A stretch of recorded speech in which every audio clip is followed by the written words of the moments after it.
Ano to? Try mo to. Ano to? Chocolate. So, chocolate to. Eh, bakit sisig?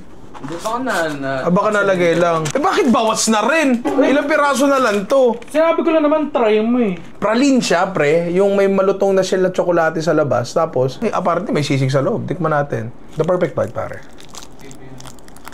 Marami na kasi ako natikman na tsokolate na may halo. Pero ngayon ako makatikim ng tsokolating may sisig.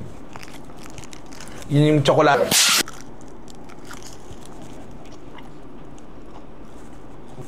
Pre, may crispy elements sa loob at hindi yung tsokolate yung malutong.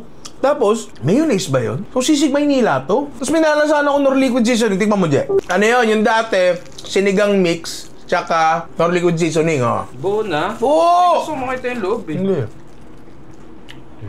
Oo nga. Diba, no? Diba? Parang may mayonnaise nga. Diba? Diba? Ang galing. Ang sarap nito, Ang kaso, binigay lang sa amin to sa isang event, hindi ata binibenta to. Pero tingin ko, pag binenta ng Norto, bebenta to, diba? Ano ata to? Parang vegetarian ata. Ewan ko, Pero try nyo, pre. Masarap siya. Bin, tikman mo to. Try nyo, hindi nga nila matatry. Oo nga pala. Sorry.